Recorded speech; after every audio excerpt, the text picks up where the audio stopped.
16 मई 2023 रात के करीब 2 बजे असम के NH 37 हाईवे पर एक कंटेनर ट्रक गुजर रहा था। तभी उस ट्रक का सामने से आ रही एक मारुति एक्सप्रेसो के साथ एक्सीडेंट हो जाता है। इस एक्सीडेंट का इम्पैक्ट इतना ज़्यादा था कि कार के सामने वाला हिस्सा पूरी तरह से डैमेज हो जाता है और जो उस कार को ड्राइव कर रही थी वो जिंदा नहीं बच पाती है। ये इंसिडेंट होते ही वो ट्रक ड्राइवर वहाँ से तुरंत भाग जाता है। उस कार को जो ड्राइव कर रही थी वो कोई मामूली इंसान नहीं थी, वो थी सब इंस्पेक्टर झुनमुनी राभा, जो कि आसाम की एक बहुत ही फेमस और कंट्रोवर्शियल पुलिस ऑफिसर थी। अभी ये कहानी यहीं पे खत्म हो जाती और अगले दिन के न्यूज़ हेडलाइंस कुछ ऐसे होते। लेकिन इस इंसिडेंट के बाद झुनमुनी राभा जिन पुलिस ऑफिसर्स के साथ काम करती थी वही लोग एविडेंस के साथ छेड़छाड़ करते हैं और इस केस को एक्सीडेंट केस कहकर एक ही रात के अंदर क्लोज करने के लिए कुछ ऐसा कांड करते हैं जिसकी वजह से ये केस इंडिया की one of the most shocking cover up case बन जाती है।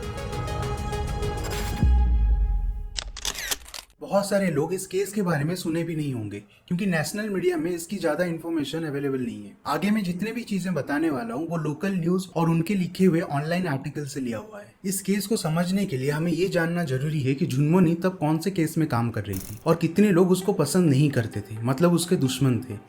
इसीलिए हमें टाइमलाइन में 1 साल पीछे जाना पड़ेगा। झुनमुनी का ट्रांसफर नागांव के मोरीकोलंग आउटपोस्ट में होता है। कुछ मीडिया रिपोर्ट्स झुनमुनी के इस ट्रांसफर को पनिशमेंट पोस्टिंग और पॉलिटिकल प्रेशर में लिया गया डिसीजन कहते हैं। मीडिया ऐसा क्यों कहती है, इसकी कहानी बहुत ही इंटरेस्टिंग है जो कि आपको आगे पता चलेगा। मोरीकोलंग आउटपोस्ट में ज्वाइन करने के बाद झुनमुनी एक हाई प्रोफाइल केस इन्वेस्टिगेट करना शुरू करती है। ये केस था फेक गोल्ड और काउंटरफिट करेंसी यानी कि नकली नोट बनाने वाले एक बड़े नेक्सस का, जो आसाम के अलग अलग हिस्सों में काफी टाइम से एक्टिव था। और इस केस में बहुत सारे पावरफुल लोग, पॉलिटिशियंस और पुलिस ऑफिसर्स भी शामिल थे। ये केस झुनमुनी की लाइफ का सबसे बड़ा और आखिरी केस बनने वाला था। इवन जिस रात उसकी एक्सीडेंट होती है इस केस के सिलसिले में ही वो कहीं ट्रैवल कर रही थी। मई 2023 यानी कि उसके एक्सीडेंट के सिर्फ 2 हफ्ते पहले उसको अपने इन्फॉर्मर हसीना बेगम से एक इंटेल मिलता है। वो बताती है कि नागांव में नकली नोट का ट्रांजैक्शन हो रहा है और ये सब एग्जैक्टली कौन से एरिया में हो रहा है वो भी बताती है। झुनमुनी जब उसको दिए गए एड्रेस पर पहुंचती है तो वहां से एक शख्स पकड़ा जाता है, लेकिन उसके पास से कोई नकली नोट रिकवर नहीं होती है। बट उसको जब इंटरोगेट किया जाता है तो वो एक ऐसे आदमी का नाम बताता है जो नकली सोना और नकली नोट का ट्रेडर था और वो लखीमपुर डिस्ट्रिक्ट से ऑपरेट कर रहा था। उसका नाम था असगर अली। ये आसाम पुलिस के लिए एक बहुत बड़ा डिस्कवरी था क्योंकि अगर असगर अली को अरेस्ट कर लिया जाता है तो उसके जरिए उस रैकेट के जितने भी गैंग लीडर्स थे उन तक पहुंचा जा सकता था। इसीलिए 5 मई 2023 को झुनमुनी नागांव पुलिस स्टेशन में एक FIR दर्ज करवाती है। ये FIR नागांव और लखीमपुर के कुछ लोगों के खिलाफ थी जिनके ऊपर फेक गोल्ड और फेक नोट के रैकेट चलाने का इल्जाम था। फिर उसी रात 2 बजे उन जगहों पर रेड की जाती है जिसमें 2,25,000 रुपयों के नकली नोट्स, एक बाइक और एक मोबाइल फोन बरामद होता है और असगर अली को भी अरेस्ट किया जाता है। ये आसाम पुलिस के लिए एक बहुत बड़ा अचीवमेंट था, लेकिन कुछ पुलिस ऑफिसर्स झुनमुनी से खुश नहीं थे, खास करके नागांव के police SP Leena Doley, Lakhimpur SP Vedanta Madhav Rajkhowa और ASP रूना नियोग। वो लोग ये कहते हैं कि लखीमपुर डिस्ट्रिक्ट झुनमुनी के जुरिस्डिक्शन में नहीं आती है, लेकिन फिर भी वो उनको बिना बताए उनके एरिया में रेड करती है, जो कि प्रोटोकॉल वायलेशन है। ये सच है क्योंकि नागांव और लखीमपुर दोनों अलग अलग डिस्ट्रिक्ट हैं और उनके बीच में डिस्टेंस लगभग 200 किलोमीटर है। तो टेक्निकली झुनमुनी को अपने सीनियर और लखीमपुर पुलिस को इन्फॉर्म करना चाहिए था, लेकिन वो क्यों किसी को इन्फॉर्म नहीं करती है ये आपको अभी पता चल जाएगा। 15 मई की इवनिंग यानी कि झुनमुनी के एक्सीडेंट के कुछ घंटे पहले ही उसके खिलाफ लखीमपुर पुलिस स्टेशन में एक FIR दर्ज होती है।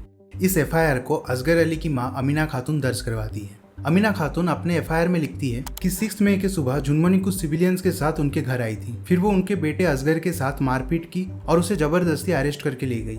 उसके साथ साथ झुनमुनी ने 80,000 कैश, असगर की पत्नी की गोल्ड इयररिंग्स और उसके बड़े भाई की SUV भी जब्त कर ली थी। इसके बाद वो उनको धमकी देती है कि उसको 6 लाख रुपया चाहिए, अगर उसे ये 6 लाख रुपया नहीं मिलता है तो वो असगर का फेक एनकाउंटर कर देगी। इस धमकी से डर कर अमीना खातून झुनमुनी को पहले 90,000 ऑनलाइन ट्रांसफर की और बाकी के 5,10,000 कैश दी थी, जिसके बाद वो असगर को छोड़ देती है और उनकी SUV भी रिटर्न कर देती है। ये सब अमीना खातून अपने FIR में लिखी थी। जब इस FIR के बारे में नागांव के SP लीना डॉली को पता चलता है तो वो शाम के 6:30 बजे झुनमुनी को कॉल करके नागांव के पुलिस स्टेशन में बुलाती है। 10 बजे जब झुनमुनी की माँ उसे कॉल करती है तो वो बताती है कि वो एक पुलिस ऑफिसर आभा ज्योति के साथ है। ये झुनमुनी के घर के पास रहता था, तो झुनमुनी की माँ आभा ज्योति को जानती थी। लेकिन जब रात के 11 बजे झुनमुनी की माँ फिर से उसको कॉल करती है तो उसके दोनों मोबाइल स्विच ऑफ थे। फिर 11:30 बजे जब उन्होंने दोबारा कॉल किया तब एक फोन रिंग हो रही थी, लेकिन झुनमुनी कॉल रिसीव नहीं करती है और उसके बाद दोनों फोन फिर से स्विच ऑफ हो गए। call is currently not reachable. फिर इसके बाद 1:45 से 2:30 बजे के बीच में झुनमुनी का एक्सीडेंट होता है जिसमें उसकी जान चली जाती है। झुनमुनी के साथ उस रात 10 बजे से लेकर 1:45 के बीच में क्या हुआ ये आज भी एक मिस्ट्री है। बेसिकली 15 मई के इवनिंग को जितने भी इंसिडेंट्स हो रहे थे वो बहुत ही डाउटफुल थे। सबसे पहली बात, असगर अली को 6 तारीख को अरेस्ट किया गया था, तो अमीना खातून 9 दिनों के बाद 15 तारीख के इवनिंग को एफआईआर रजिस्टर कराने क्यों आती है? पिछले 9 दिनों से वो किस चीज का वेट कर रही थी? उसके बाद झुनमुनी का एक्सीडेंट जखलाबंधा में हुआ था, जो कि नागांव से 50 से 60 किलोमीटर दूर है। वहां तक ड्राइव करने के लिए मिनिमम 1 घंटा लगता है और उसकी कार ईस्ट बाउंड थी, मतलब वो टुवर्ड्स अपर असम ट्रैवल कर रही थी। अपर असम मतलब जोरहाट, लखीमपुर, डिब्रूगढ़ ये सब डिस्ट्रिक्ट उसमें आता है। तो वो इतनी रात को अपर असम क्यों जा रही थी? वो भी फॉर्मल ड्रेस पहनकर विदाउट एनी सिक्योरिटी अकेली ट्रैवल कर रही थी। ये सारे इन्फॉर्मेशन पुलिस रिपोर्ट में ही लिखा गया है। उसी रात को एक पुलिस टीम जिसको एसपी लीना डॉली लीड कर रही थी, वो बिना कुछ प्रायर इन्फॉर्मेशन के झुनमुनी के घर में घुसते हैं, उसके घर की तलाशी लेते हैं और वहां से 1,30,000 कैश बरामद करते हैं, जो झुनमुनी की माँ सुमित्रा राभा अपने बीमार बेटे के इलाज के लिए रखी थी। ये 1,30,000 उनका जो फैमिली बिजनेस है वहां से आया था। इसके अलावा झुनमुनी के लॉकर में 3 लाख कैश और उसके कुछ ज्वेलरी थे, वो भी पुलिस सीज कर लेती है। फिर सुमित्रा राभा से एक खाली कागज पर जबरदस्ती अंगूठा लगवाया जाता है और जब वो पूछती है कि ये सब क्यों हो रहा है तो उनको ये बताया जाता है कि उनके बेटी के ऊपर एक केस दर्ज हुआ है और वो पुलिस से डर कर फरार हो गई है, इसीलिए उनके घर में ये रेड हो रहा है। इस रेड के टाइमिंग को लेकर भी अलग अलग स्टेटमेंट्स हैं। पुलिस कहती है कि वो झुनमुनी के घर में 11:30 से 12 के बीच में गई थी, लेकिन झुनमुनी की माँ कहती है कि पुलिस उनके घर में 2 से 3 बजे के बीच में आई थी, मतलब झुनमुनी के एक्सीडेंट के बाद। अभी तक मैंने आपको जो बताया वो कुछ भी नहीं है। इसके आगे पुलिस जो करती है उसे सुनकर आप बिलीव नहीं कर पाएंगे कि पुलिस भी ऐसा कर सकती है। 1:45 से 2:30 के बीच में एक्सीडेंट होती है। मैं बार बार 1:45 से 2:30 बजे का टाइम इसीलिए बोल रहा हूँ क्योंकि झुनमुनी का एग्जैक्टली कब एक्सीडेंट हुआ था इसका कोई भी क्लियर इन्फॉर्मेशन हमारे पास नहीं है, जबकि ये एक्सीडेंट हाईवे पर हुआ था। और आज के टाइम में हाईवे में हर 1 किलोमीटर के डिस्टेंस में सीसीटीवी फुटेज होता है, लेकिन पुलिस ने कोई भी सीसीटीवी फुटेज कलेक्ट नहीं किया। नॉर्मली जब ऐसे एक्सीडेंट्स होते हैं तो रोड में टायर के स्किड करने का मार्क रहता है, लेकिन इसका भी कोई इन्फॉर्मेशन पुलिस के पास नहीं है, क्योंकि जब तक फॉरेंसिक टीम उस एक्सीडेंट स्पॉट तक पहुंचती है तब तक कार को साइड करके रोड के किनारे रख दिया गया था और उससे पहले एक्सीडेंट स्पॉट का कोई भी हाई रेजोल्यूशन फोटो या वीडियो नहीं लिया गया था। कार का ईडीआर यानी कि इवेंट डेटा रिकॉर्डर भी कलेक्ट नहीं किया जाता है। इससे कार के एक्सीडेंट से पहले और बाद के डिटेल्स पता चलता, जैसे कि braking, speed, air bag deployment, seat belt status, steering angle, ये सब। और झुनमुनी के माँ ने ये कहा था कि झुनमुनी के पास 2 मोबाइल्स थे जिसमें वो बार बार कॉल कर रही थी, लेकिन पुलिस को उसके कार से सिर्फ एक ही फोन मिलता है जो कि फ्लाइट मोड में था। इसीलिए रात के 10 बजे के बाद से झुनमुनी के लोकेशन को ट्रेस नहीं किया जा सकता था। इन सब चीजों के बाद भी पुलिस इस हाई प्रोफाइल केस को, जिसमें एक फेमस पुलिस ऑफिसर की डेथ हुई थी, उसको वो एक रात के अंदर ही बिना कुछ इन्वेस्टिगेट किए एक्सीडेंट केस कहकर क्लोज करना चाहती थी। और दूसरी तरफ झुनमुनी के माँ को ये नहीं पता था कि उनकी बेटी अब इस दुनिया में नहीं है। ये चीज उनको सुबह पता चलता है। वो ये एक्सेप्ट नहीं कर पाती कि ये एक सिंपल एक्सीडेंट केस है, इसीलिए वो पुलिस स्टेशन जाकर झुनमुनी के जितने भी सीनियर ऑफिसर्स थे उन सबके खिलाफ एफआईआर रजिस्टर करती है और उसमें पिछली रात को उनके घर में क्या हुआ था वो सब लिखती है। उसी दिन झुनमुनी के इन्फॉर्मर हसीना बेगम भी सामने आती है। वो मीडिया को ये बताती है कि जब झुनमुनी ने असगर अली के घर में रेड किया उसके बाद से ही झुनमुनी और उसको धमकी मिलने लगे थे।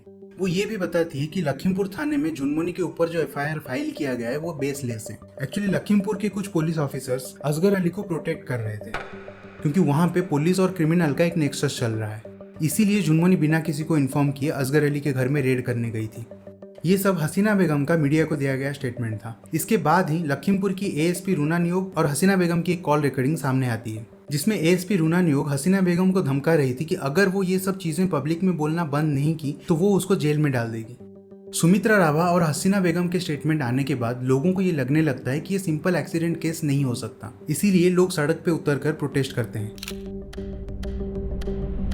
पहले दिन से ही इस केस को सीबीआई को ट्रांसफर करने के लिए लोग पुलिस के ऊपर प्रेशर डालते हैं, लेकिन पुलिस सीबीआई को ये केस ट्रांसफर करने के बदले सीआईडी को ये केस दे देती है। सच ये है कि हर स्टेट में सीआईडी होते हैं और उस स्टेट का सीआईडी उसी स्टेट के पुलिस के अगेंस्ट में एक फेयर इन्वेस्टिगेशन करेगी, इसका कोई गारंटी नहीं है। एक्सीडेंट के 2 दिन के बाद यानी कि 18 तारीख को एक मिनी ट्रक ड्राइवर जिसका नाम प्रणव दास था, वो मीडिया के पास जाता है और कहता है कि वो उस एक्सीडेंट का आई विटनेस है और उसने सब कुछ क्लियरली देखा है उस रात को क्या हुआ था। इस आई विटनेस के स्टेटमेंट के बाद सब कुछ पलट जाता है। वो बोलता है झुनमुनी की कार हाईवे पर रॉन्ग साइड पे खड़ी थी और कार मूव नहीं कर रही थी। फिर वो ये भी कहता है कि एक्सीडेंट होने के कुछ मिनट पहले ही झुनमुनी के कार से एक बॉडी बिल्डर जैसा दिखने वाला इंसान बाहर निकलता है, जिसने खाकी शर्ट, ब्लैक पैंट और ब्लैक कलर का शू पहना हुआ था। ये एक बहुत बड़ा स्टेटमेंट था, क्योंकि कार अगर हाईवे में रॉन्ग साइड में खड़ी थी और उस कार में अगर कोई दूसरा इंसान था तो ये क्लियर है कि ये एक्सीडेंट नहीं हो सकता। लेकिन इसका कोई प्रूफ नहीं है, क्योंकि पुलिस ने सीसीटीवी फुटेज और कार का एडीआर दोनों ही एविडेंस कलेक्ट नहीं किया था। फिर उसी दिन ही एक और कॉल रिकॉर्डिंग सामने आता है, जो कि एक पुलिस ड्राइवर का था। वो ये बताता है कि उस रात को झुनमुनी के साथ उसने काफी सारे पुलिस ऑफिसर्स को देखा था। वो लोग झुनमुनी के साथ मारपीट कर रहे थे। ये सब रात के 12 बजे के आसपास हो रहा था। जब पोस्टमार्टम रिपोर्ट आती है तो उसमें ये मिलता है कि उसके सर के पीछे गहरी चोट लगी थी और हड्डी टूटी हुई थी। लेकिन जब एक गाड़ी सामने से टकराती है तो उस केस में सर के पीछे इतना गहरा चोट नहीं लगना चाहिए। फिर उसके घुटने, एल्बो, हाथ और पैरों पर भी रेड कलर के ब्रूजेस थे। इवन उसके फ्यूनरल में झुनमुनी की माँ जब उसकी बॉडी को देखती है तो उसके चेस्ट और पीठ पर वही रेड कलर के ब्रूजेस दिखते हैं। ऐसे लंबे रेड कलर के चोट के निशान किसी एक्सीडेंट से होना एक क्वेश्चन मार्क जरूर क्रिएट करता है। जिस दिन ये सब चीजें सामने आती है, सरप्राइजिंगली उसी दिन ही वो ट्रक ड्राइवर जो एक्सीडेंट करके भाग गया था, वो भी जखलाबंधा पुलिस स्टेशन में सरेंडर कर देता है। पुलिस उसके ऊपर ये सब चार्जेस लगाती है। ये सब बेलेबल ऑफेंस है, इसीलिए उस ड्राइवर को 10 दिन के अंदर बेल मिल जाता है और वो जेल से छूट भी जाता है। इससे पता चलता है कि चाहे पुलिस हो या सीआईडी, इस केस के आसपास इतने सारे मिस्ट्रीज होने के बाद भी वो लोग इस केस को मर्डर केस की तरह देख ही नहीं रहे थे। इसीलिए इस केस को फाइनली सीबीआई को ट्रांसफर कर दिया जाता है। और जैसे ही ये केस सीबीआई को ट्रांसफर किया जाता है, उसके 3 दिन के अंदर ही लखीमपुर में 35 ऐसे लोग सरेंडर करते हैं जो फेक नोट और फेक गोल्ड के कारोबार में इन्वॉल्व थे। उन्हीं 35 लोगों में असगर अली भी था। सिर्फ इतना ही नहीं, लखीमपुर के एसपी और एएसपी जो झुनमुनी के ऊपर इसीलिए गुस्सा हो गए थे कि वो उनको बिना बताए उनके एरिया में रेड की थी, उनका भी इन्हीं लोगों के साथ कनेक्शन पाया जाता है। इसीलिए उन दोनों को दूसरे जगह ट्रांसफर कर दिया जाता है। नागांव की एसपी लीना डॉली, एएसपी और लगभग 150 पुलिस ऑफिसर्स का भी ट्रांसफर होता है, आइदर नकली नोट बनाने वाले गैंग से कनेक्शन की वजह से या फिर एविडेंस के साथ छेड़छाड़ करने की वजह से। हालांकि ये केस 4 दिन के अंदर ही सीबीआई को ट्रांसफर कर दिया गया था, लेकिन सबको पता था कि सीबीआई तुरंत इन्वेस्टिगेशन स्टार्ट नहीं करेगी, क्योंकि ऑफिशियल प्रोसीजर फॉलो करते करते नॉर्मली 1 महीना बीत जाता है। इस केस में भी जब तक सीबीआई ग्राउंड वर्क करना स्टार्ट करती है, तब तक ऑलमोस्ट 1 महीना बीत चुका था। सीबीआई हर एक इंसिडेंट और इस केस में जितने भी एफआईआर फाइल हुए थे वो सबको इन्वेस्टिगेट करती है। लेकिन जब पुलिस ने ही एक्सीडेंट स्पॉट से कोई एविडेंस कलेक्ट नहीं किया था, तो सीबीआई भी ज्यादा कुछ कर नहीं सकती थी। पुलिस ने कितना खराब काम किया था आप इससे समझ सकते हैं कि एक्सीडेंट के 5 महीने के बाद सीबीआई को झुनमुनी की गाड़ी से दूसरी फोन और एक रुमाल मिलती है। मतलब पिछले 5 महीनों से ये दोनों एविडेंस कार के अंदर ही थे। ओब्वियसली फोन का डेटा रिकवर नहीं हो पाता। शायद ऐसा भी हो सकता है कि इस फोन से सारा डेटा डिलीट करने के बाद वापस उस गाड़ी में उसे डाल दिया गया हो। अभी पुलिस ने गाड़ी का एडीआर कलेक्ट नहीं किया था, इसलिए सीबीआई एक्सीडेंट सीन को रिक्रिएट करती है। लेकिन प्रॉपर डेटा ना होने की वजह से इससे ज्यादा कुछ पता नहीं चलता है, क्योंकि सीन को रिक्रिएट करने के लिए ये जानना जरूरी था कि ट्रक कितनी स्पीड से आ रही थी, कार एक जगह पे खड़ी थी या मूव कर रही थी। अगर कार मूव कर रही थी तो उसकी स्पीड क्या थी। अभी ऐसा नहीं था कि सिर्फ कुछ करप्ट पुलिस ऑफिसर्स ही झुनमुनी को पसंद नहीं करते थे, उसकी दुश्मनों की लिस्ट काफी लंबी थी। असगर अली के अरेस्ट के बाद उसकी मां अमीना खातून अबू सुहीद नाम के एक इंसान के पास जाती है। ये लोकल बीजेपी पार्टी का एक मेंबर था और उसके साथ साथ ये एक नकली नोट बनाने वाले गैंग का भी लीडर था। इसका नेटवर्क पूरे असम में फैला हुआ था, इसलिए 2 साल पहले चीटिंग और फ्रॉड के केस में ये जेल जा चुका था। अमीना खातून अबू सुहीद के पास जाती है और उसे असगर के अरेस्ट के बारे में बताती है। तभी वो कहता है कि तुम्हारा पैसा 15 दिन में वापस मिल जाएगा, और वो कालिया नाम के एक इंसान से कॉन्टैक्ट करने के लिए बोलता है। ये बात खुद अमीना खातून लखीमपुर पुलिस को बताई थी। अबू सोहिद के अलावा एक और बीजेपी का एमएलए भी है जिसका झुनमुनी के साथ बहुत बड़ा झगड़ा हुआ था। ये इंसिडेंट 2022 की है, जब झुनमुनी मजुली डिस्ट्रिक्ट में पोस्टेड थी। झुनमुनी और उस एमएलए का जो झगड़ा होता है उसका एक कॉल रिकॉर्डिंग वायरल हो जाता है। एक्चुअली झुनमुनी कुछ ट्राइबल फिशरमैन को अरेस्ट करके उनका बोट सीज कर लेती है, क्योंकि उनके boats engine fitted country boats थे, जिसको असम के सरकार ने ब्रह्मपुत्र नदी के कुछ हिस्सों में चलाने से बैन किया हुआ था। तो झुनमुनी सरकार के दिए गए ऑर्डर्स को ही फॉलो कर रही थी। लेकिन जिन लोगों को झुनमुनी अरेस्ट की थी वो लोग उस एमएलए के एरिया के थे, इसलिए उस एमएलए को गुस्सा आता है और वो झुनमुनी को धमकाने लगता है। আপোনালোকে তেওঁলোকৰ কাৰণে আপুনি কি কথা কৈছে? নহয় জানো আপুনি কি ধৰণৰ কথা কৈছে? আপুনি মিছবিহেভ নকৰিব। মই আপুনি কি ধৰণৰ কথা কৈছে? না মই বেয়া কথাটো কোৱা নাই। ये केस इतना बड़ा हो जाता है कि असम के चीफ मिनिस्टर हेमंत बिस्वा शर्मा उस एमएलए को आगे से ऐसा ना करने के लिए स्ट्रिक्ट वार्निंग देते हैं। इन लोगों के अलावा झुनमुनी को नफरत करने वालों की लिस्ट में उसकी फियोंसे भी है, जिसका नाम राणा पोगाग है। लगभग 1.5 साल की रिलेशनशिप में रहने के बाद अक्टूबर 2021 में इसके साथ झुनमुनी की सगाई हुई थी। लेकिन बाद में झुनमुनी को पता चलता है कि उसका फियोन्से एक फ्रॉड है। वो लोगों को ओएनजीसी में कॉन्ट्रैक्ट दिलाने का झांसा देकर उनसे करोड़ों रुपया ठग लिया था। इवन उसके बैग से काफी सारे फेक सील्स और ओएनजीसी के फर्जी डॉक्यूमेंट्स भी मिलते हैं। इसीलिए वो खुद अपने फियोन्से को क्रिमिनल कंस्पिरेसी और चीटिंग के केस में अरेस्ट कर लेती है। लेकिन ये केस यहीं पे खत्म नहीं होती है। राणा को अरेस्ट करने के कुछ दिनों के बाद 2 कॉन्ट्रैक्टर्स पुलिस स्टेशन में एक एफआईआर लिखते हैं, जिसमें ये लिखा था कि उनको राणा से मिलवाने वाली खुद झुनमुनी ही थी। प्रूफ के लिए वो दोनों कॉन्ट्रैक्टर्स उनके और झुनमुनी के बीच में जो बात हुई थी वो पुलिस को शेयर करते हैं। इवन पुलिस जब झुनमुनी के बैंक स्टेटमेंट्स निकालती है तो उसमें दिखता है कि झुनमुनी के 2 बैंक अकाउंट्स में टोटल 20 लाख रुपयों का ट्रांजैक्शन हुआ है। इसीलिए झुनमुनी को सस्पेंड किया जाता है और उसे अरेस्ट करके जेल भेज दिया जाता है। लेकिन झुनमुनी के ऊपर जितने चार्जेस थे वो प्रूव नहीं हो पाते हैं और 32 दिन जेल में रहने के बाद उसको कोर्ट से बेल मिल जाती है। फिर उसको नागांव डिस्ट्रिक्ट में ट्रांसफर कर दिया जाता है। इसीलिए कुछ मीडिया रिपोर्ट झुनमुनी के इस ट्रांसफर को पनिशमेंट पोस्टिंग और पॉलिटिकल प्रेशर में लिया गया डिसीजन कहते हैं, क्योंकि ये एक तरह का डिमोशन था। सीबीआई ने कई लोगों से पूछताछ की और जितने एविडेंस अवेलेबल थे उसके बेसिस पर 59 पेजेस की एक डिटेल्ड रिपोर्ट तैयार की। इस रिपोर्ट में ये कहा जाता है कि झुनमुनी की मौत एक रोड एक्सीडेंट थी। लेकिन सीबीआई ने अपनी रिपोर्ट में बार बार ये भी मेंशन किया है कि कई इंपॉर्टेंट एविडेंस के साथ या तो छेड़छाड़ किया गया है या फिर जानबूझकर उन्हें डिस्ट्रॉय किया गया है। इस रिपोर्ट के बेसिस पर अब तक 2 होमगार्ड्स को ड्यूटी से डिसमिस कर दिया गया है। 7 पुलिस ऑफिसर्स के खिलाफ डिपार्टमेंटल इंक्वायरी चल रही है। झुनमुनी के गुजरने के सिर्फ 5 महीने के बाद ही उसके छोटे भाई की भी डेथ हो जाती है। अपने दोनों बच्चों को कुछ ही महीनों के अंदर खोने के बाद आज भी सुमित्रा राभा जस्टिस के लिए फाइट कर रही है। झुनमुनी राभा के साथ उस रात को एग्जैक्टली क्या हुआ था ये एक मिस्ट्री है, जो कि उसी के साथ ही हमेशा के लिए खत्म हो गया। आपको क्या लगता है, ये एक सिंपल एक्सीडेंट है या फिर किसी सीक्रेट को छुपाने के लिए झुनमुनी को हमेशा के लिए रास्ते से हटा दिया गया? अपनी थ्योरी कमेंट करके जरूर बताइए। अगर आपको मेरा ये काम अच्छा लगा तो please like this video and subscribe to our channel. आपसे मिलता हूँ अगले वीडियो में एक नए और इंटरेस्टिंग कहानी के साथ। तब तक के लिए take care and stay safe.